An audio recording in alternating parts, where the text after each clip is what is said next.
Good morning and thanks so much for tuning into the Trade Setup with me, Neeraj Shah. Let's take stock of the global situation. And firstly, did you know that the UK fertility rate has sunk to the lowest since records began in 1938? People like Elon Musk are talking about how the world population is in a bit of a problem. These are some of the reasons for the same. Anyways, let's take stock of the global news flow. As I said, Asian shares are fluctuating with focus on the US election being the key driver for our markets. Biden has finalized curbs on US investments in Chinese chip as well as AI. And that is increasing tension between US and China. Oil is steady now after the 6% plunge with focus on Middle East risk and US data. Speaking of Middle East risk, by the way, Israel is open to short truce in Gaza after Hamas leaders killing. Now, to you and yours, from all of us here, a very happy Dhanteras. And this is what Diwali does to the world. I mean, just look at the change in narrative, some positive developments happening, our markets looking okay.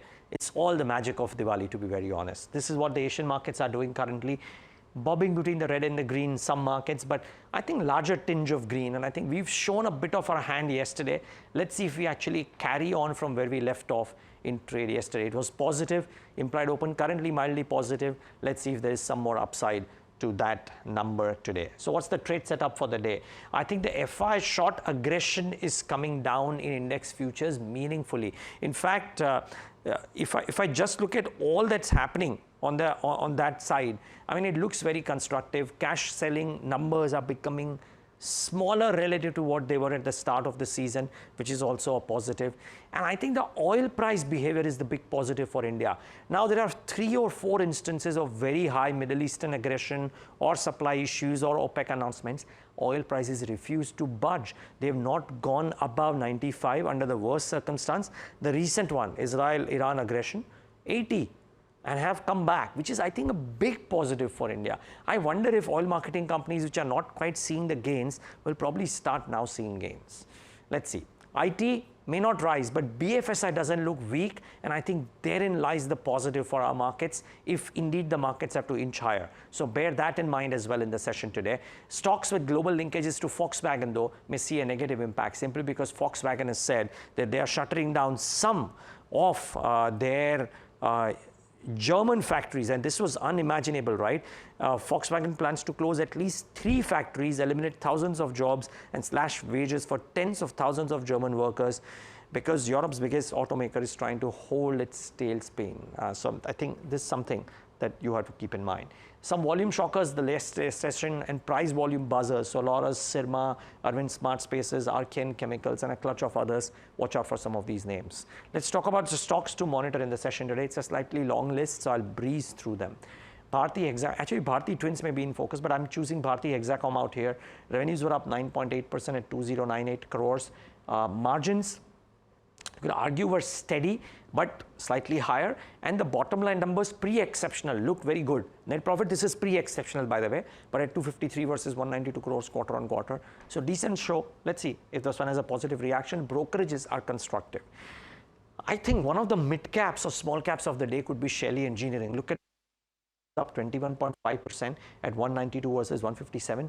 Margins expanded 600 basis points on that base. 20.95 versus 14.95%. Tremendous showing on the operational metrics, and maybe some bit of operating leverage as a result of which doubling of net profits from 10.8 to 21.9 crores. It's not a very liquid stock, but it's not fallen in this corrective move. That is the key strength of a stock. You know, the CanSlim approach that people talk about. This one has done that. I reckon this one could react positively today. Watch out for Shaily. Genesis Engineering is the second one. I'm starting with some of the small names based on how well they perform. Genesis revenues up. I'm choosing YOY. It may be QOQ as well, but YOY 116 percentage points uptick in revenues. Margins expand meaningfully. Bottom line expands meaningfully. 7% up yesterday. Let's see if there is more in store. If QOQ looks slightly weak, excuse me for that. I've chosen to compare YOY. Maybe do your own due diligence out there. Paradeep, some stocks which have seen a margin uptick. So Paradeep Phosphates and a few others. So Paradeep, revenues up 4.4%, margins at 11.1% versus 7%, and net profit at 228 crores versus 89.4 crores. Very strong uptick for Paradeep Phosphates as well. Watch out for this one. Some other margin gains. Arvind Fashions, Q2 margins 12.7, Q2 FY24 11.8. Gillette India 24.4 versus 20.6. Unicommerce, SJS Enterprises, all of these have shown margin expansion, and very likely some of these could react positively in the session today. Kalpataru Projects, one more company which has shown a margin expansion, net profit up 39% and margins expanded as well, revenues up 9.1%. So net, this stock too did okay, may have a bit of a positive reaction. Let's wait and watch. Suzlon, you know, I'm a bit mixed, and which is why I've taken the brokerage note out here. The order booking is very strong, but Nuvama as a whole with the target price of 67, why do they say this? They're saying that there's a slight miss on Q2 execution at 254 megawatts due to heavy monsoon. But imagine this, viewers, their operating margin was depressed because new costs came up. I mean, O&M costs, they've done an office lease back as well, multiple things, okay? But the order inflow was very strong. Nuvama says it's already factoring in an uptick of order inflow to profits at 45 times FY27 EPS. But 5.1 gigawatts is the current outstanding order book, executable over 24 months. So that is a big positive and may just give the tailwind for Suzlon. But the numbers, unlike Inox Wind, left a bit to be desired. Skipper, numbers looked okay too. Revenue up 43%, 1110 crores. EBITDA margin at 10.1 versus estimates of 9.9. And bottom line, 67% higher. So this too did really well relative to estimates as well, stronger. Let's wait and watch. You know, where I'm a bit confused is these numbers, and they're a bit mixed. So Green Panel revenues were down 15.5%, not a good number. Margin though at 8.9 versus estimate of 9.9, not a good number. Net profit 54% down at 18 crores. The estimates were only 16 crores. So here I'm a bit confused as to what the stock reaction could be. I reckon it could be lower, but let's wait and watch.